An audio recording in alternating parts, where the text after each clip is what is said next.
नमस्कार रसिको. आठवणी जागवल्या पाहिजेत आणि आठवणीतल्या माणसांना, जिव्हाळ्याच्या माणसांना आवर्जून भेटलं पाहिजे.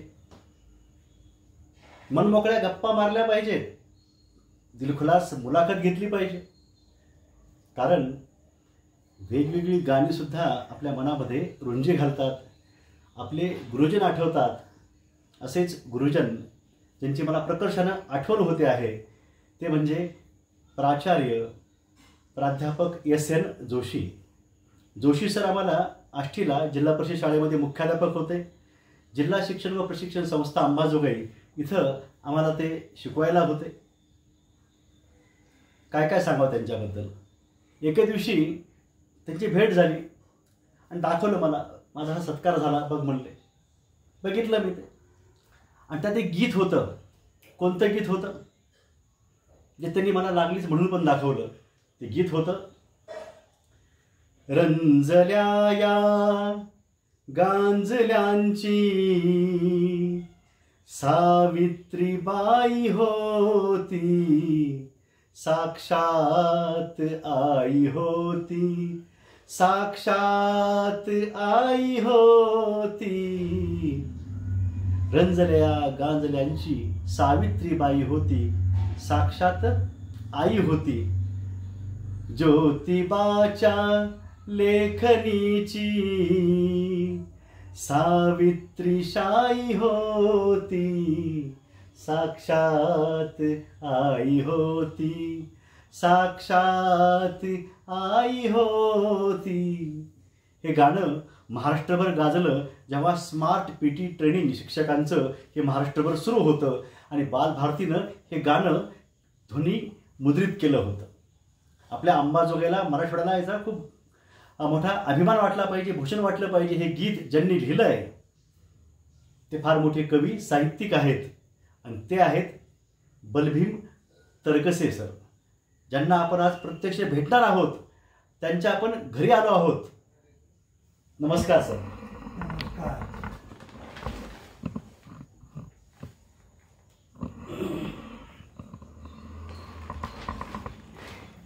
मी योगेश्वरी नूतन विद्यालयामध्ये शिक्षक कमलाकर राऊत.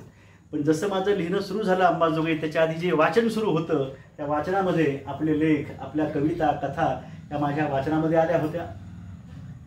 नेहमी आपल्या गप्पा गोष्टी झालेल्या आहेत, परंतु अशी मुलाखत आपली काही आपल्याला रेकॉर्ड करता आलेली नाही. आज बोलायचं आहे, मन मोकळं बोलायचं आहे. आपला सगळा साहित्यिक प्रवास आम्ही जाणून घेणार आहोत. आपलं मूळ गाव हे नेमकं कोणतं सर? सोनवळा. सोनवळा तालुका अंबाजोगाई. आणि या गावी आपला जन्म हा 1955 मध्ये 5 फेब्रुवारी या दिवशी झाला. आपल्या आईवडिलांबद्दल, आपल्या कौटुंबिक पार्श्वभूमीबद्दल सांगावं आपण. आई वडील पार्श्वभूमी सांगा. खूप गरिबीचे, मोलमजुरी करून जगायचे. आई वडील. हा. हां. आईचं नाव? सुंदराबाई. वडील? तात्यारा. वडिलाचं शिक्षण काही, आईचं शिक्षण नाही.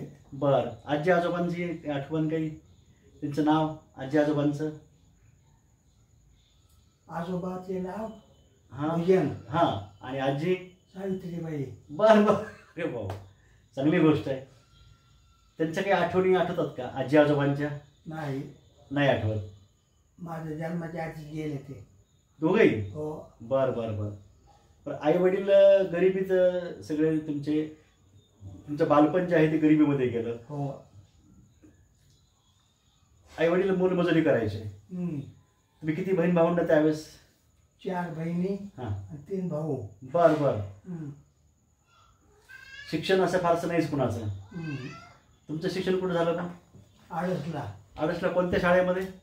शिवचक्रपती. मला वाटतं बाबूराव आडसकरांची ना? हो. बर बर बर बर. आणि त्यांची काय आठवण बाबूराव आडसकरांची?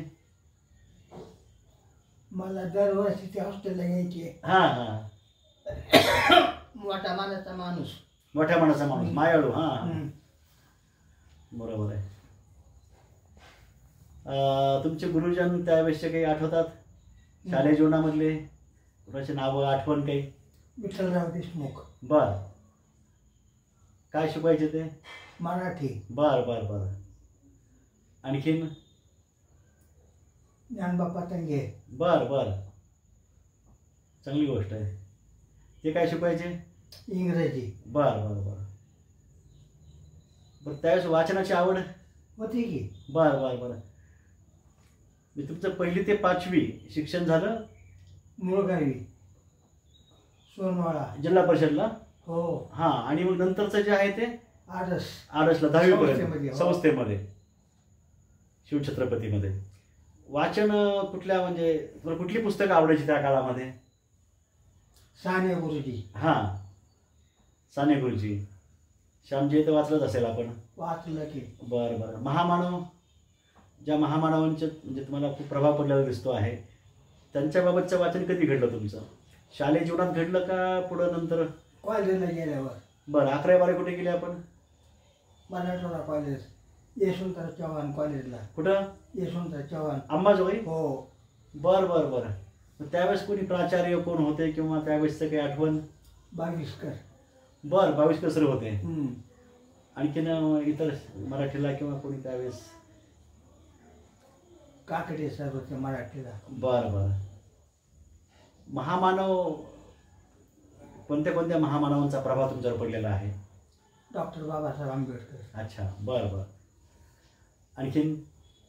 महात्मा फुले. हां हां हां. बरं बरं. का तुमचं लेखन मी वाचतो आहे सातत्याने, तुमचे कित्येक पुस्तकं इतरांना मी भेट पण दिलेली आहेत. लिहायची आवड तुम्हाला केव्हा झाली? कॉलेज जीवनात. बरं बरं बरं. तुम्ही सुरुवातीला कथा लिहिली का कविता? कथा. अरे हो. पहिली कथा कोणती आठवती का तुम्हाला? वारस. वारस. हम्म. आता तुमच्या कथा सगळं सुद्धा तोच आहे. हो. बरं बरं.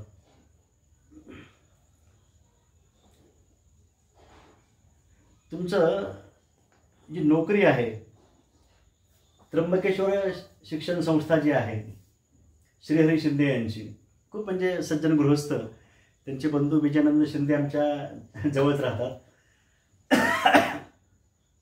त्यांच्या भक्तिधारा पुस्तकाचं सुद्धा मुद्रित शोधन त्यावेळेस आपण केलं होतं. ते आपल्या सुवर्णभूमी प्रकाशनच्या वतीनंच आपण ते प्रकाशित केलं होतं. 1982ची ती संस्था स्थापन झाली आणि त्यांचंच शिवछत्रपती विद्यालय परळीला. म्हणजे तुमचं शिक्षण झालं शिवछत्रपती विद्यालय आडस, जी आडसकरांची संस्था. तर शिवाजी महाराजांचा तो धागा विचारांचा आहे. नोकरीला सुरुवात झाली 1982ला, ती सुद्धा शिवछत्रपती विद्यालय परळी इथं हा भाग आहे. नंतर आपलं लेखन जे आहे, सुगंध मातीचा हे जे पुस्तक आहे, हे म्हणजे नोकरीला लागण्याच्या आधी आलं का नंतर आलं? हे सुगंध मातीचा वाटतं 80ला आलं का ते?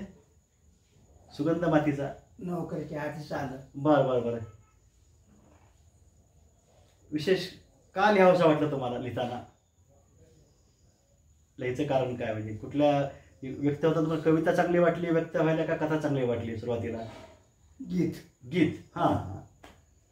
का तुमची? हां, बोला बोला. गीत माणसाच्या काळजाला भिडतं. बरोबर आहे, बरोबर आहे. तुमच्या पुस्तकांचा उल्लेख मी सगळ्यांना करतो आहे. एका गोष्टीचा मी खुलासा सुरुवातीलाच करतो आहे की मधल्या काळामध्ये सरांना 2012मध्ये सर निवृत्त झाले, तरीसुद्धा सरांचा जो त्यांची उमेद उत्साह जे आहे ते अजूनही कायम आहे. पण मधल्या काळामध्ये फार मोठा आघात सरांना सहन करावा लागलेला आहे. सरांना अर्धांगवायूचा झटका काही दिवस नोकरीचे निवृत्त होण्याचे राहिले होते. त्यावेळेस 7 दिवस राहिले होते फक्त. आणि तो आघात झाल्यामुळं थोडा अशा बोलण्यामध्ये अडथळा त्यांना होतोय. पण त्यांचं स्मरण जे आहे ते खूप चांगलं अजून आहे. चांगल्या रीतीने ते बोलतायत. त्यांच्या कुटुंबियांनी त्यांची खूप काळजी घेतली. आणि हा सगळा प्रवास जो आहे त्याच्या आधी जर आपण सगळा हा घेतला असता तर खूप चांगलं झालं असतं असं वाटतं. पण मगापासून मी त्यांना बोलतोय, ज्या मुलाखतीत सगळं आलेलं नाही आहे त्यातला काही भाग येईल. सरांना सगळ्या गोष्टी आठवत आहेत, फक्त थोडं सांगायला त्यांना वेळ लागतो आहे. माझी आपल्याला विनंती आहे आपण सगळं हे कळकळीनं तळमळीनं समजावून घ्यावं. आणि सर फार मोठे साहित्यिक आहेत. नारायण सुर्वे असतील किंवा वामनदादा कर्डक असतील, हे सगळे थोर व्यक्ती सरांच्या घरी येऊन गेलेले आहेत, इथं राहिलेले आहेत. आणि आपल्या पोटच्या पोरासारखं प्रेम त्यांनी यांना दिलेलं आहे. आपल्या पुस्तकांचा उल्लेख मी सर करतो आहे. 1980ला सुगंध मातीचं हे पुस्तक आपलं आलं. त्यानंतर 1985ला वारस हा कथासंग्रह. नेमकं या वारस या कथेमध्ये काय होतं किंवा असं काही सांगू शकाल का एखाद्या कथेबद्दल? त्या वारस कथेची नायिका हा. आहे सुलभा. सुलभा. हा. हां तिला स्वतःच्या मुलाची इच्छा लागते, हां म्हणून ती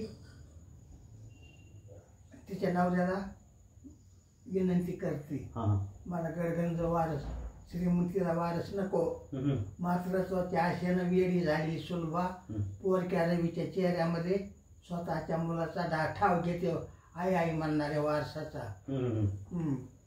अरे बाबा. वाचनाचा तुमच्यावर जो प्रभाव पडलेला आहे, म्हणजे कुठले कुठले महामानव म्हणा, साहित्यिक म्हणा, यांच्या वाचनाची तुम्हाला म्हणजे भुरळ पडलेली आहे? महामानव म्हणा किंवा साहित्यिक म्हणा त्या काळातले. नामदेव ढसाळ. नामदेव ढसाळ. बरं बरं. अण्णाभाऊ साठे. अण्णाभाऊ साठे. बरोबर आहे. आणखीन? बाबासाहेब आंबेडकर. बरोबर आहे सर. भीमगीतांजली हा 1989ला गीत संग्रह आला, खूप गाजला त्यावेळेस तो. त्यानंतर हिसाब ही एकांकिका 1987ला आलेली आहे. डॉक्टर चंद्रकांत शिरोळे जे मोठे नाट्य कलावंत आहेत, कोर्ट मार्शल त्यांचं नाटक खूप गाजलेलं, तिथं अंबाजोगाईला त्यावेळेस होते 87ला, आणि नंतर कुठे डीन सुद्धा झाले होते. त्यांची प्रस्तावना या पुस्तकाला आहे. स्वातंत्र्य मिळाले म्हणून हे 2 अंकी नाटक 1990ला आलं. डॉक्टर गंगाधर पानतावणे सर आणि डॉक्टर दत्ता भगत सर यांनी या पुस्तकाबाबत आपलं मत, अभिप्राय हा दिलेला आहे. स्वातंत्र्य मिळालंय म्हणून. त्यानंतर कथा घुंगराची हे वगनाट्यसुद्धा खूप गाजलं, वेगवेगळ्या संमेलनामध्ये याचे प्रयोग हे झालेले आहेत. हे वगनाट्य 1999मध्ये आलं आणि प्रेमानंद गजबी सरांची प्रस्तावना त्याला लाभलेली आहे. त्याचबरोबर तरंगिणी हा कविता संग्रह 1996 साली हा प्रकाशित झाला, ज्यातील वादळ नावाची जी कविता आहे मी आपल्या पुढे आता सादर केली. मी ती त्यातलं फक्त ध्रुवपद त्याचं मी म्हटलेलं आहे. ती कविता इथं म्हणतोय, रंजल्या गांजल्यांची सावित्रीबाई होती, साक्षात आई होती, पहिली मुलींची शाळा, पहिलीच शिक्षिका ती, रूढीच्या राक्षसाला भ्याली ना रक्षिका ती, सुडवलं देह बांधा चित्तात जाई होती, रंजल्या गांजल्यांची सावित्री बाई होती, छेडिले सनातन्यांनी एका अबलेला, मानले मुली समान वनवासी पाखराला, डॉक्टर यशवंता आजी मिळाली होती, अनाथाची नाथ होती, दुःखात साथ होती, रंजल्या गांजल्यांची सावित्रीबाई होती, तुफान वादळातून सामोरे जात होती, ज्योतिबा लेखनीची सावित्री शाही होती. हे गीत आपण ते अनुभवू शकता. त्या बालभारतीच्या त्या कुठल्या कॅसेटमध्ये त्यांनी बऱ्याच त्यांच्या कॅसेट ह्या प्रसारित केलेल्या आहेत, त्याचा आपण शोध घेऊया. ही त्यातली कविता आहे. विचार नावाची कविता यामध्ये आहे. ही भूमी जातीयतेच्या शापाने शापित होती, म्हणून तिला गर्भधारणा झालीच नाही. युगे युगे अनेकदा समतेचे बीज रुजवण्याचा प्रयत्न झाला, पण बीज रुजलीच नाहीत. तिचा वांजटपणा घडवण्यासाठी पुन्हा प्रयत्न झाला. बुद्ध, फुले, शाहू, आंबेडकर, क्रांती सूर्याच्या प्रखर प्रकाशाने मग कुठं या मातीला गर्भधारणा झाली आणि एक नवा सुगंध आला. तो सुगंध आजही दरवळतोय मानवतेसाठी. किती उदात्त विचार यामध्ये आहेत. हा तरंगिणी कविता संग्रह. त्याचबरोबर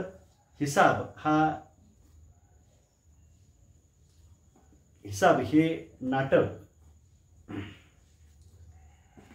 हा सरांचा त्या काळातील फोटो. स्वातंत्र्य मिळालंय म्हण,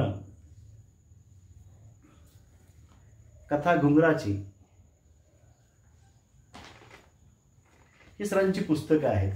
आता हे सगळं सांगताना वेगवेगळ्या आठवणी येणं साहजिक आहे. आईवडिलांना सरांच्या भेटायचं आहे आपल्याला, चित्राच्या रूपानं भेटूया आपण.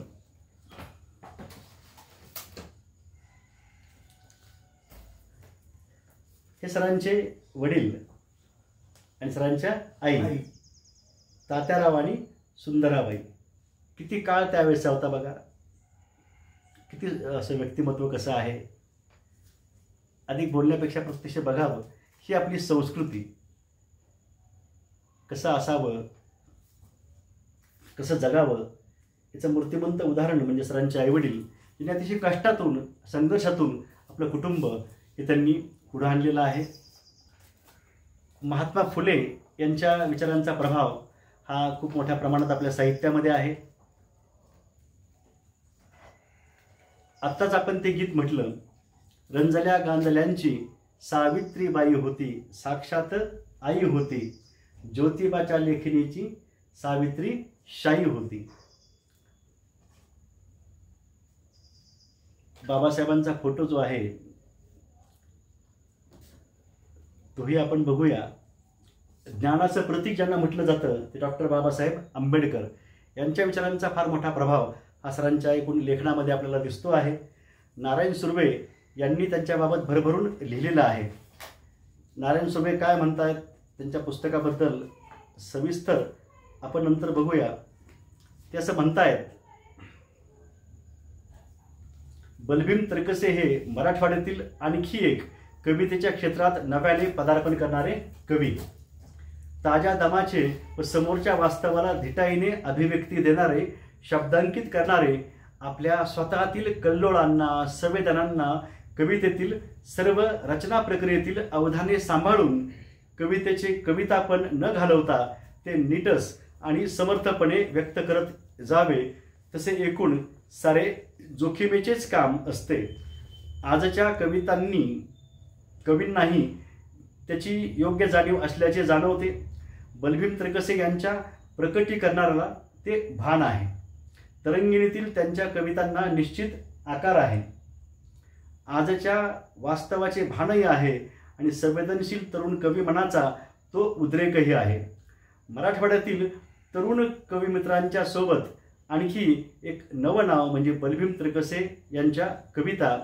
आमच्या मित्रांनी पुढचा नवा प्रदेश कवितेचा अधिक समृद्ध करावा म्हणून मी त्यांना शुभेच्छा देतो, असं नारायण सुर्वे यांनी त्यांच्याबाबत म्हटलेलं आहे. आपल्याला वामनदादा कर्डक यांच्या गीतांची खूप भुरळ पडलेली आहे. वामनदादा कर्डक हो, भीम गीतांजली तुम्ही जे लिहिलं त्याच्या मागे स्फूर्ती जी आहे ती त्यांची असावी. होय, आपल्याकडे आलते इथं ते. हो, बघूया, आहे फोटो लगेच. किती आत्मीयता बघा या फोटोतून सुद्धा आपल्याला जाणवेल ते. वामनदादा कर्डक आणि बलभीम तर्कसे सर आणि त्यांचे कुटुंबीय इथंच.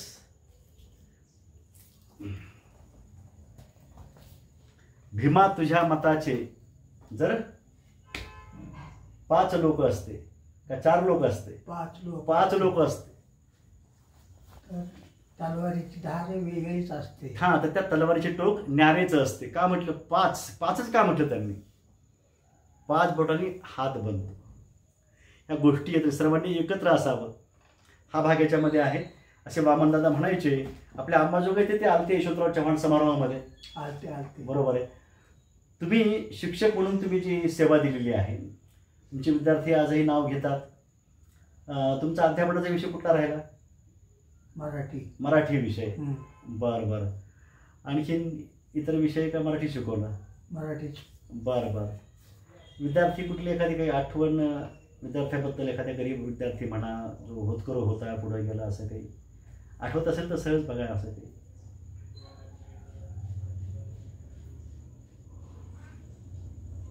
नंतरच्या भागात सांगा, हरकत नाहीये. अंबाजोगाईला दलित साहित्य संमेलन पहिलं झालं होतं, मला वाटतं 1987ला 85ला. ह्यामध्ये पुढाकार घेणारे त्यात कोण होते? मग अंबाजोगाईला पहिलं दलित साहित्य संमेलन झालं होतं. मग पुढाकार त्यावेळेस कोणी घेतला?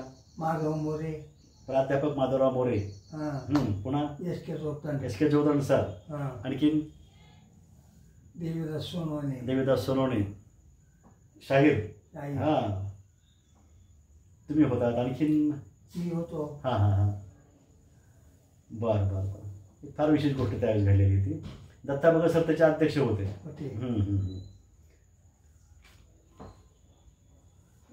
इथं आणखी तुमच्या पुस्तकांचा उल्लेख आहे. प्रतिशोध हा कविता संग्रह आहे. पुन्हा नामांतर असे गाजले हा गीत संग्रह तुमचा आहे. आणि तुमच्या एका कवितेचा उल्लेख केला की चिंता भाकरीची ही कविता ही BA ला द्वितीय वर्षासाठी होती. स्वामी रामानंद तीर्थ मराठवाडा विद्यापीठ नांदेडला. सर तुम्ही सुवर्णभूमी प्रकाशन स्थापन केलेली आहे.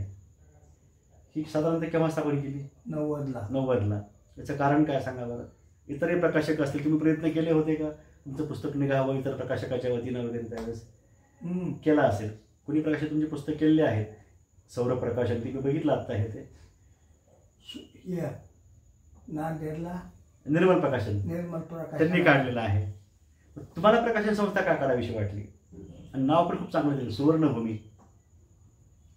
वामनदादांनी सांगितलं मला, बाबा आपले लेखक खोपायचं आणि मुंबई पुण्यावाले काही जवळ करीत नाही तर बरोबर तो एखादी प्रकाशन संस्था चालव बरोबर इकडलेला त्याचा फायदा होईल आणि झाला ना. आता सखा गायकवाड नावाचे आपल्या आडस भागातलेच ते कवी लेखक आता फक्त जय जवान हे त्यांचं पुस्तक आहे. आणि पुन्हा आणखीन त्यांचं पुस्तक आहे मला वाटतं सखा पण आहे. आणि आता होऊन जाऊ दे आपण काही त्यांचे 2 त्यांचे पुस्तकं एकदाच निघाले होते ते आपण प्रकाशित केले होते. तर त्यांचा एक कविता का एक त्यांचं प्रकरण हे लागलं होतं याच्यामध्ये. आंबेडकर मला सांगायला पाहिजे प्राध्यापक प्राचार्य डॉक्टर भारत हांडेबाग सर यांनी सुद्धा त्यासाठी प्रयत्न केला होता. डॉक्टर बाबासाहेब आंबेडकर मराठवाडा विद्यापीठामध्ये त्यांच्या सखा पुस्तकातील काही भाग त्यामध्ये अभ्यासक्रमाला होता. लोकमतला एक लेख आला होता. बऱ्याच लोकांनी लेख त्या पुस्तकावर लिहिले होते. तो लेख सुद्धा मी त्यावेळेस लिहिला होता. सहज अशा आठवणी येत आहेत. असे वेगवेगळे लेखक जे पुढे येत राहिलेले आहेत ते इथून आलेले आहेत. सुवर्णभूमी प्रकाशन. आणखी एका नावाचा उल्लेख केला पाहिजे ते म्हणजे शिवाजी मुंडे. आणि शिवाजी मुंडे यांच्या नावाचा उल्लेख न करता आपली मुलाखत पूर्ण होऊ शकणार नाही. अतिशय जीवश्च कंठस्थ असे मित्र बलवीन तरकशे सर आणि शिवाजी मुंडे सर जे वैद्यनाथ बँकेमध्ये नोकरीला होते. अतिशय प्रामाणिक असे ते तिथले अधिकारी होते, कर्मचारी होते. त्यांची पुस्तकं आपण काढली. कुठे सूर्य कुठे जयद्रथ, कथासंग्रह पेरणी, बरोबर आहे सर? हो. म्हटलं सुवर्णभूमी प्रकाशनची बरीच पुस्तकं झाली आपली. आता पण आता अंदाज तरी 30-40 पुस्तकं किमान झाली असतील, जास्त झाली असतील. 90 झाली पुस्तकं. कारण इथं मी त्याचा साक्षीदार आहे. कारण त्यातली काही पुस्तकं त्याचं मुद्रित शोधन करायची मला संधी त्या सरांनी दिलेली आहे. ती पुस्तकं कशी काढतात, काय करतात, ना नफा ना तोटा, फक्त लोकांना पुढं आणणं हा त्यांचा उद्देश आहे. त्यांची मुलं हे सगळं काम बघतायत त्याचं. मी एक गोष्ट सांगितली पाहिजे या कथेवरून की आपल्या अंबाजोगाईमध्ये अंबाजोगाई साहित्य परिषद त्यावेळेस होती. अंबाजोगाई साहित्य परिषद 1995ला इथं पहिलं साहित्य संमेलन इथं झालं. त्यामध्ये प्राचार्य डॉक्टर संतोष मुळावकर सर, अमर हबीब सामाजिक कार्यकर्ते या दोघांचा उल्लेख केला पाहिजे. आमचे संस्थेचे पदाधिकारी जे आहेत योगश्री शिक्षण संस्थेचे व्यास गुरुजी हे त्यामध्ये आहेत. अशी काही त्यावेळेसची माणसं जी वयस्कर डॉक्टर श्रीहरी नागरगोजे त्यामध्ये होते. यांनी अंबाजोगाई साहित्य परिषद ही स्थापन केली. आपण त्यामध्ये असाल कदाचित होतात सर. पण पहिलं साहित्य संमेलन हे 1995मध्ये हे झालं. आणि त्याचे अध्यक्ष ज्येष्ठ कादंबरीकार माझे गुरु रंगनाथ तिवारी सर यांना तो सन्मान हा दिला गेला. त्यानंतर पुढचं साहित्य संमेलन हे 2003मध्ये हे झालं. ज्येष्ठ समाजसेविका आणि ज्येष्ठ लेखिका डॉक्टर प्राचार्या शैला लोहिया या त्याच्या अध्यक्ष होत्या 2003ला. आणि त्याच वेळेस अंबाजोगाईची साहित्यसृष्टी या नावाचा परिसंवाद होता. त्यावेळेस आपल्या कथेबाबत बोलण्यासाठी सगळ्यांच्या मला संधी मिळाली. त्यामध्ये आपण कथाकार आहात, संतोष मुळावकर सर आहेत, शिवाजी मुंडे सर आहेत, प्राध्यापक अरुण नायगावकर सर आहेत जे माझे गुरु आहेत, आपण आहात, या सगळ्या आणि इतर मंदाताई असतील, या सगळ्यांच्या कथांबाबत त्यावेळेस लिहिता आलं, बोलता आलं. अमर हबीब जे आहेत त्यांच्या डोक्यात ही गोष्ट होती की असं अंबाजोगाईची साहित्यसृष्टी एकत्रित झाली पाहिजे. सगळ्या अंबाजोगाईकरांच्या वतीने त्यांना विनंती आहे की आता जवळपास 22 वर्ष होत आलेली आहेत. त्यावेळेस तांत्रिक अडचणीमुळे ते राहून गेलं. आणखी पुन्हा लेखक आलेले आहेत. नव्यानं पुन्हा अंबाजोगाईची साहित्यसृष्टी आपण साकार करूया. ते लेख सगळे जे आहेत आपल्याला अपडेट करता येतील. कथेबद्दल कुणी लिहिलं, कुणी कवितेबद्दल लिहिलं, कुणी नाटकाबद्दल लिहिलं. चांगली गोष्ट होईल ना सर हे, हा भाग. आता हे सगळं सांगायचं कारण याच्या पुढचा जो टप्पा झाला तो म्हणजे 2008ला तिसरं साहित्य संमेलन, ज्याचे माझे गुरु जे आहेत प्राध्यापक राधा अरगडे, ज्येष्ठ सारस्वत समीक्षक, मोठे नाटककार ते आहेत, त्यांना तो सन्मान भेटला. आणि इथे खूप चांगली प्रथा आहे की जुन्या अध्यक्षांनी नवीन जे आहेत साहित्यिक त्यांचं नाव सुचवायचं. तर मला वाटतं त्याच वेळेस अरगडे अण्णांनी नाव तुमचं सुचवलं आणि 2010मध्ये मला वाटतं 4थं साहित्य संमेलन हे आपल्या प्राथमिक शाळेमध्ये मला वाटतं होते झालं, एकुश्री शाळेमध्ये. तो सन्मान तुम्हाला त्यावेळेस भेटलेला आहे. अंबाजोगाई साहित्य संमेलन, त्या भाषणाची प्रतही आपण बघू शकतो पुन्हा.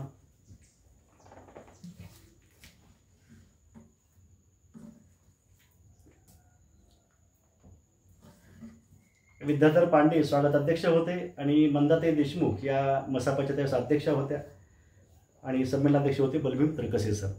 हा 2010चा सन्मान. त्यानंतर विशेष सन्मान आपल्याला दिला गेला सर तो म्हणजे 2017मध्ये खूप एक नवीन अशी गोष्ट इथं सुरू झाली. त्यावेळेस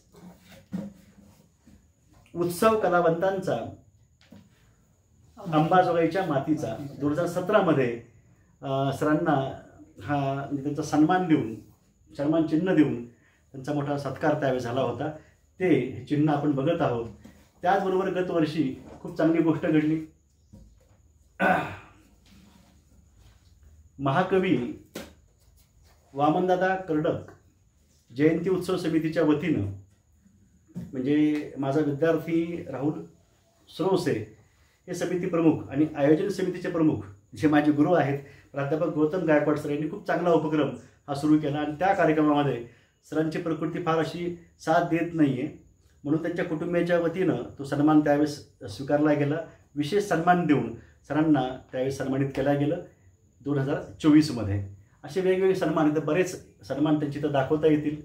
परंतु फार मोठा सन्मान एक सांगायची गोष्ट आहे की जे अभ्यासक आहेत, लेखक आहेत, त्यांना ठाऊक असेल की 60 जे लेखक आहेत त्या लेखकामध्ये प्रकर्षानं सरांच्या कार्याची नोंद ही झालेली आहे. वेगवेगळ्या समीक्षा ग्रंथामध्ये आपल्या साहित्याचा अंतर्भाव हा केला गेला आहे, समाविष्ट केला गेलेला आहे.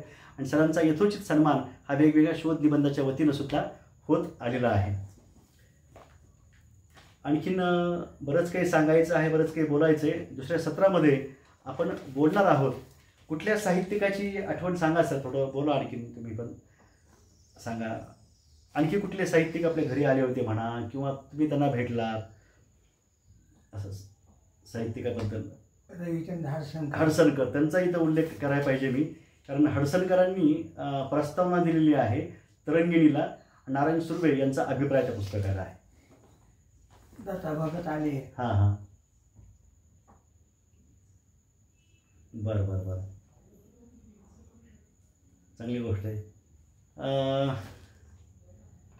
सध्या तुमचं सर दिनचर्या काय चालू आहे? आता वाचन काही चालू, काही जास्त काही नाही? नवोदित लेखकांना काही सांगा ना तुम्ही, जे नवीन लोक लिहित आहेत, तुमचं काय मत आहे?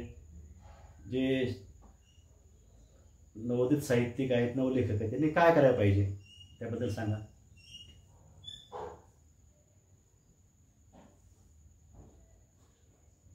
त्यांनी